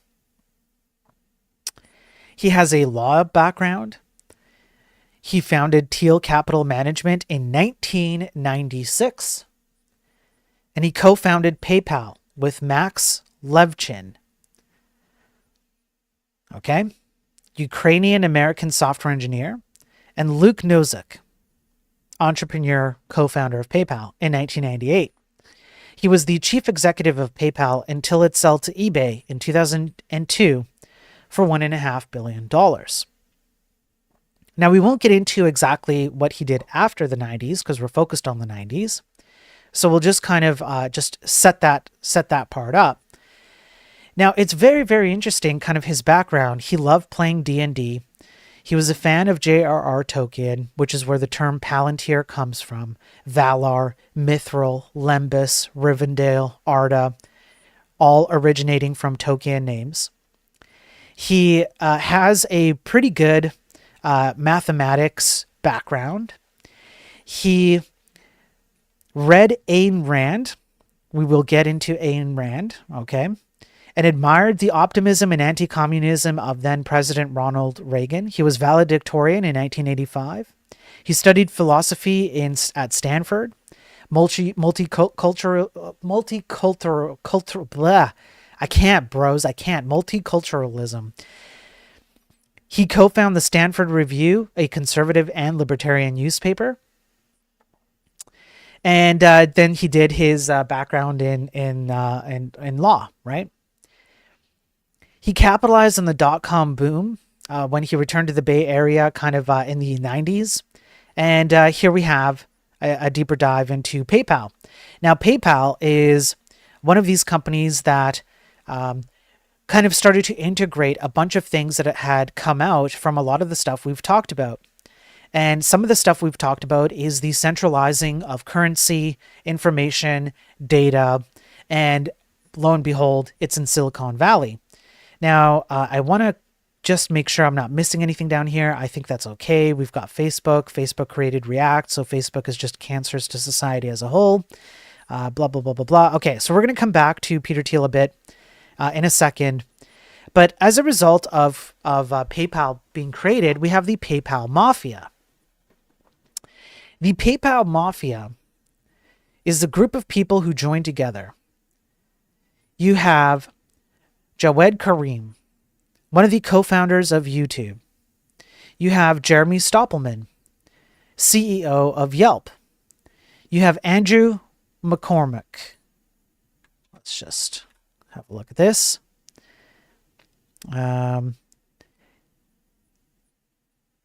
I don't think we're gonna we're not gonna find the actual person here, are we? No, we're not gonna find the actual person. I'll have to do a dive on that. We have Premal Shah, founded Kiva, worth $2 billion. We have Luke Nozick. We already covered. Ken Howery, PayPal and Founders Fund. He served as the U.S. ambassador to Sweden from 2019 to 2021 under Donald Trump. You have David Sachs, general partner of Craft Ventures, venture capital fund he founded in 2017, and an entrepreneur and author. You have Peter Thiel. You have Keith Rabois, part of Kozla Ventures. He was involved in early stage startups like PayPal, LinkedIn, etc. You have Reid Hoffman, co-founder, former executive, chairman of LinkedIn, podcaster, venture capital, etc. We've talked about Levchin. You have Roelof Botha, venture capitalist and company director.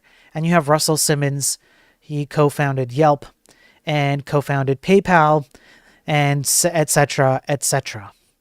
Now you can see how the PayPal Mafia here attained great wealth and power.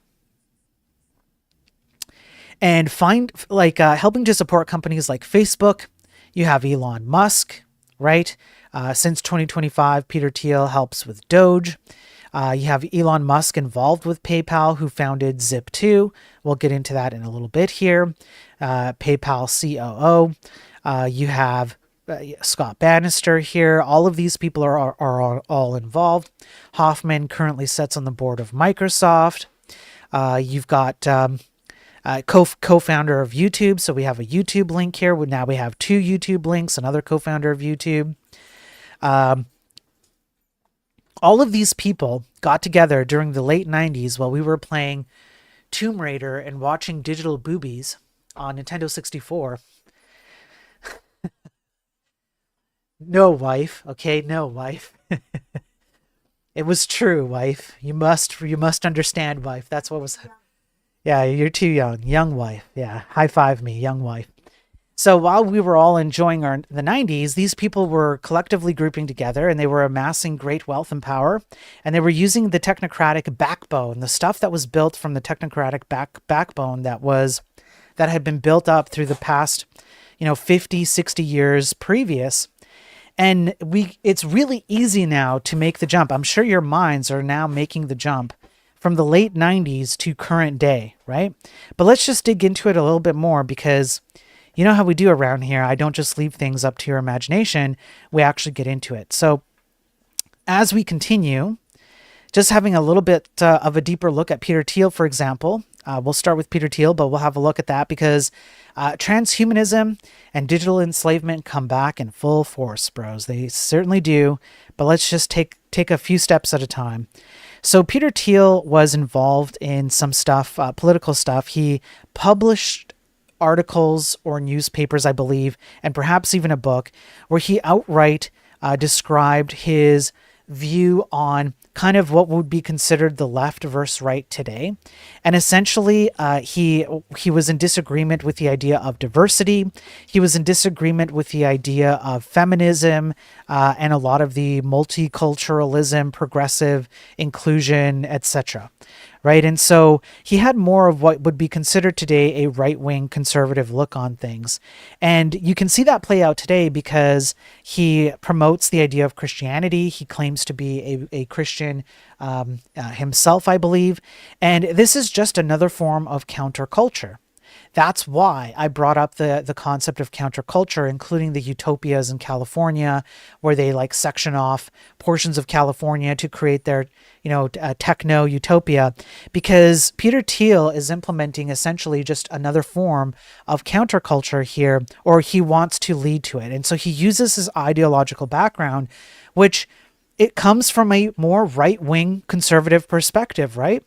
But then he uses that as a jumping off point, a platform to hobnob with other people in Silicon Valley like Elon Musk and whatever in the late 90s and build these conglomerate companies. And essentially, it's all just a bunch of technocracy just bundled in yet again.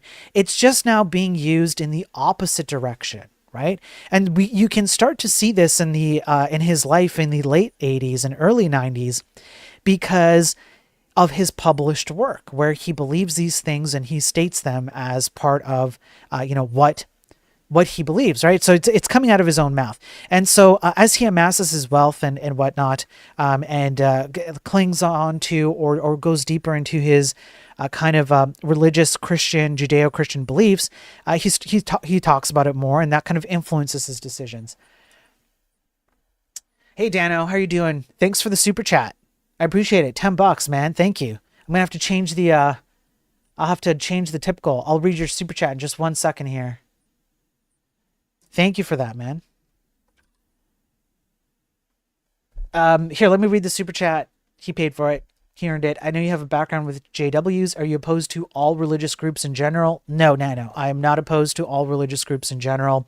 As a matter of fact, for most people, maybe not most, but there are at least some people who would actually benefit greatly from being involved in a reasonable Christian religious group.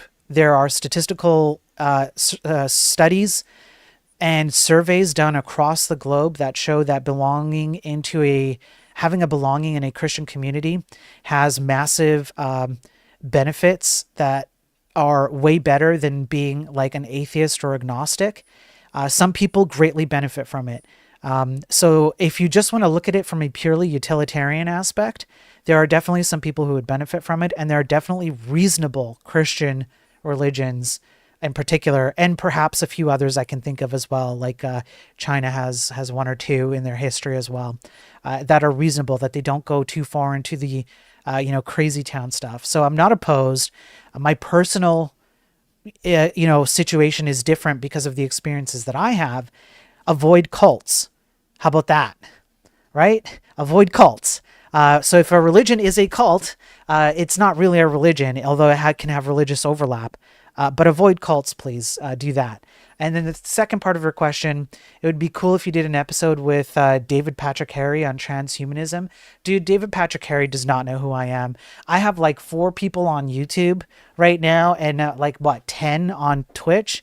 Like, who am I? I'm a nobody. Right? On average, I get a decent amount of people across the time period, but David Patrick Harry is not going to he's not going to have someone like me on. It's not happening. Although I appreciate the thought though, man. So I just got to do it myself and hope that that these deep dives provide the information people need to understand what's going on. If it gets picked up, it gets picked up, and that's it. Thank you, Dano.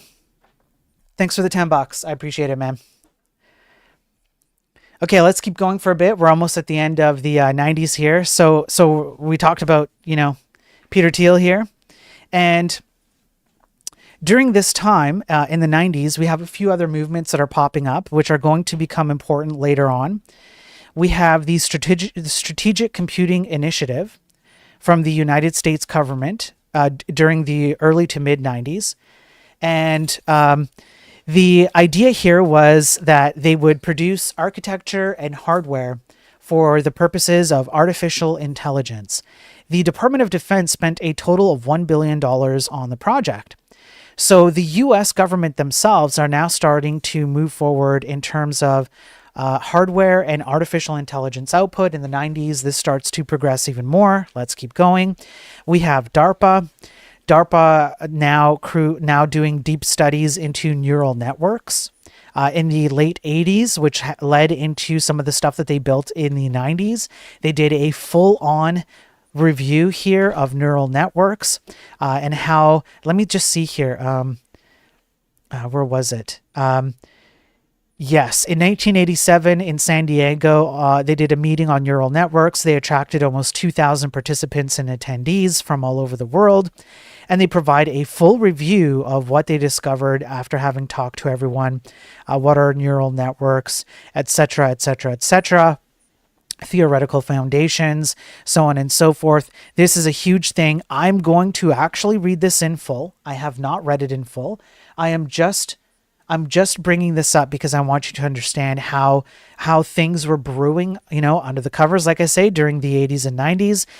I'm going to be looking into the people who actually participated and, were part of this group. I want to see if there are any links, but here you go. That's essentially it. Then there is the Strategic Technology Office that DARPA created, I believe, in the late 90s. And so here what they're doing is they're attempting to do kind of like a little bit of an adaptation of the CyberSyn stuff in Chile. And the idea here is that they want to provide a way to ship mass amounts of information to technocrats at the top, or bureaucrats in some cases, whether political or otherwise, military and so on. And so they start looking at things like artificial intelligence, like the neural net stuff. They start looking at things like, economy, finances, etc. And they do research and development on it. And so DARPA just continues this. Now, what's interesting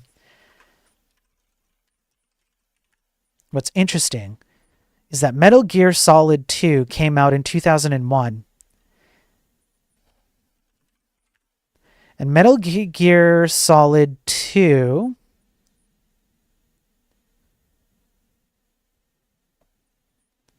you have where did it go? Where's the person who I'm looking for? Donald, I think it's this one. No, it's not this one. Crap, that's the wiki. Crap. Where did it go? I'm going to have to find this. Well, maybe we'll cover it as part of early 2000s. I thought I could just pull this up, but I guess it's not as known as what I thought it would be. There is a link. There is a way. There is a connection here. But essentially, DARPA was kind of, let's say, involved in Metal Gear Solid 2. If you've ever played Metal Gear Solid 2 and you want to see how correct they got the AI systems as they play out today, go play Metal Gear Solid 2, and DARPA was involved in that, all right? We have ARPANET, which we've already talked about, but in the mid-90s, ARPANET turned into what we consider to be the World Wide Web today. We've already gone over Lehovec and all of that. Let me just see, we've gone over that.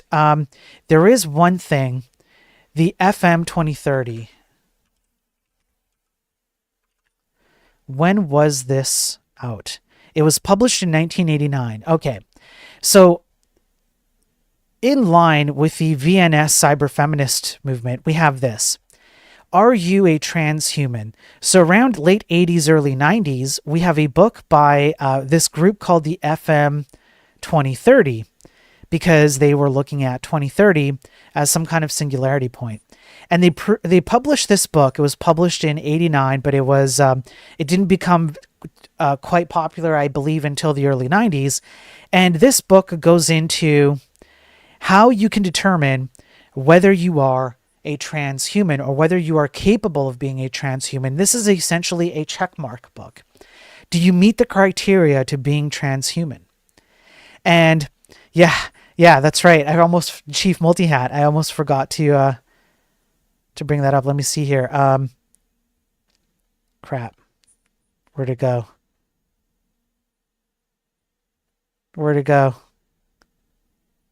Yeah, here you go. Warner Books. Have a look. That's right, Chief. 666 Fifth Avenue. That's right. The people who wrote this book, the people who published it, at least. 666 Fifth Avenue. That's right, Chief. So as we go into the book, excuse me, they talk about your vocabulary. They talk about your ideological leanings. So below are the list of commonly used terms. Work your way down the page. Check the term column A, column B that is closer to what you would use. I want you to pay attention to the terms. Do you recognize an overlap with the terms that we see in transgenderism, feminism, in technocratic, cybernetic, cyborg systems, in even right-wing and conservative spheres? We see some words that we're going to talk about here. Let's go over some of the words. We're talking 89.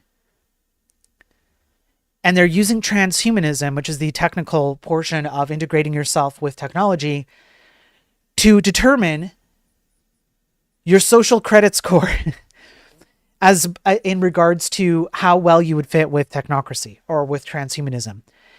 Boyfriend, girlfriend, friend, lover, bachelor, single, unsuccessful marriage, dissolved marriage, illegitimate child, broken home, single parent home, promiscuous, fluid, open, liberated, test tube baby, in vitro fertilized baby, high-tech baby, homosexual, gay, sex object, lover, pornography, erotica, relationship, romance, friendship, linka, courtesy title, Mr., Mistress, Miss, no courtesy titles, only names, Dr. Jones, Sam or Sam Jones, secretary, assistant or associate, leader, catalyst or facilitator, masses, people, foreigner or alien, visitor from abroad, spiritual, religious or devout, holy places, holy land, religious places, God bless, goodbye, or may the force be with you. God willing, let's go for it. Artificial insemination or asexual insemination. Artificial organs, prosthesis, replacement parts. Far East, East Asia. Artificial intelligence, ultra-intelligent machines. Middle East or Near East, West Asia. Far West in the U.S., Western states. Free world, Western world, third world, developing regions, man, humankind. This continues, and so you mark your total, and depending on your total, you're going to get a score. It's a rubric for how well you're going to be able to participate in the transhumanist movement. How post-industrial are you? Smart telephones, do you have one of those? Do you have a VCR? Do you have a satellite dish? How automated is your work environment? Do you have a fax machine, telex, decision assistant? Do you have an expert system? Where do you work? How much do you commute? What are your electronic bill payments like? Do you commute personally, or do you have do you use a headphone and listen to music? Let me see up here.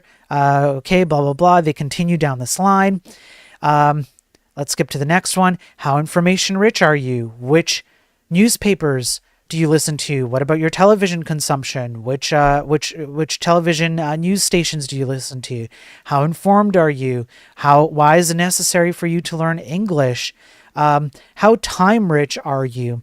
How much do you work? Are you a workaholic? This continues. This whole book continues, and they talk about all kinds of stuff. Let me go back up to the contents up here. How affluent are you? How competitive are you? How ritualistic are you? How power oriented are you? How fluid are you? How emotional are you? How intelligent are you? How family oriented are you? How ecology conscious are you? How communitized are you? How global are you? How cosmic are you? What is your ideological orientation? How future oriented are you? How optimistic or pessimistic are you about the future? What is your level of humanity? How immortality oriented are you? And how transhuman are you? Let's go down to around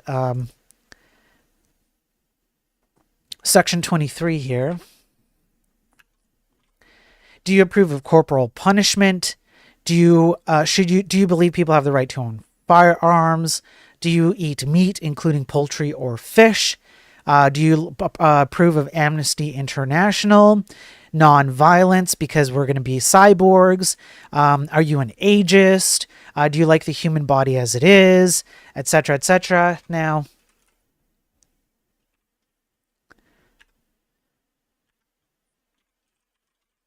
okay. I thought I remember this. How jealous do you feel in your romance, and so on and so forth. And then at the end, they describe how the future as a transhuman looks bright.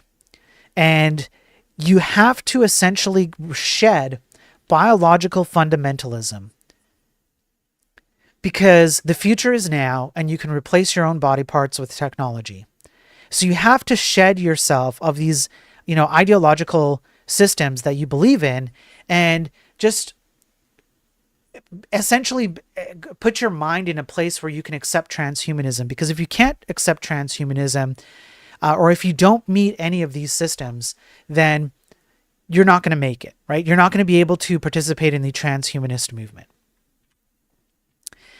Now, I believe that's it. I believe that takes us to the end of the 90s. We've laid the groundwork for what will go on in the 2000s. I'm going to need to take some time to go over the 2000s and what stems out of the entirety of the 2000s. So the next few daily tech news streams are pretty much going to be more scientific studies, cybersecurity issues, general news about stuff, about the tech industry. There's a few other studies I want to get into that are kind of related to the way people program these days, etc. But there you go. That's the end of the technocratic 80s and 90s as they played out. And I hope that I did a reasonable job presenting the foundation for what I described at the beginning, which is cybernetics and technocracy and transhumanism kind of went this like underground movement in the 80s and 90s. And it's unfortunate because we had it pretty good. We generally had it pretty good. And one of the reasons why we had it pretty good is because these people they didn't operate the way that they did in earlier times. And so here we are today. And that gives you hopefully all of this technocracy stuff gives you an idea of the background of programming. Because a lot of people enter programming and they go through a boot camp or they go through a tutorial or whatever, and they don't understand the history of the craft that they're in and how ideologically subversive it is, and how people know that, people in power know that, and people try and grab it for their own use. It's a shame because it's a field that I have a lot of, passion for. I know a lot of you do too. And I don't want to see it being used this way. But at the very least, if I can inform you guys of how this plays out and you as a consumer, the history of, how people got to this point, and hopefully now the history of how we're at the point right now where we have enshittified everything, it will start to make sense. Why is the tech industry enshittified? Why is ideological stuff, at least in modernity, it's the left, that, transgender movements and stuff. Why are they being forced down our throat with video games and movies and TV shows? Why do we have coding guidelines that say you can't use the term blacklist or whitelist, etc.? You can see now the scope of it. This is part of the reason why. So we'll get there. So by being self-taught, I sort of just skipped that. Or currently brainwashed. Yeah, you're either currently brainwashed, that's right, or yeah, or you skipped it. Yeah, I was self-taught too, so I managed to just look at just the stuff, right? Just, whatever was in it. So it definitely helped. Okay, folks, that's it. That's all I got. Let me go see if there's anybody to move you guys over to. I will be on Discord. I will be on Discord later. There's nobody to move you over to.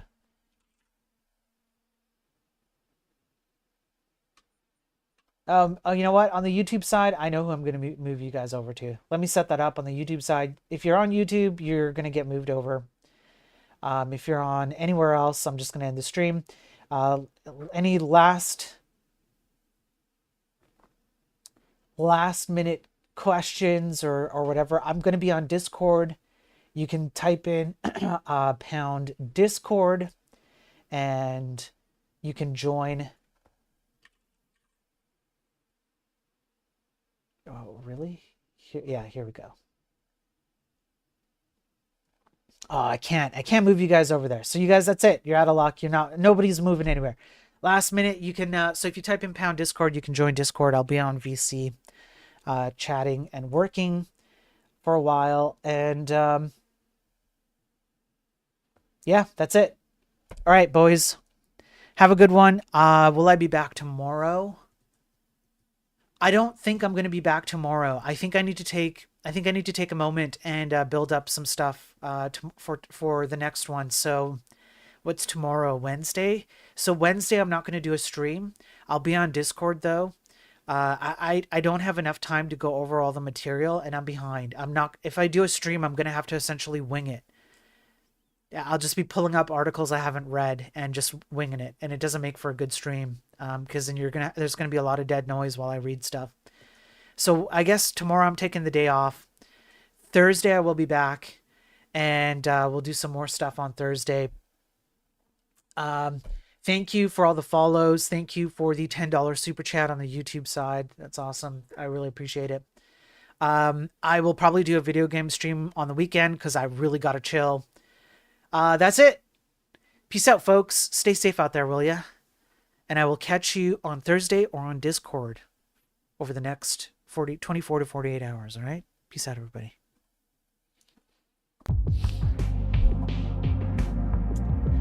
Oh, I almost forgot. DARPA sent me a list of users in my chat who suck based on a neural network. And let me go over all the people in chat who suck based on this neural network kind of a list. So Laughily, you suck.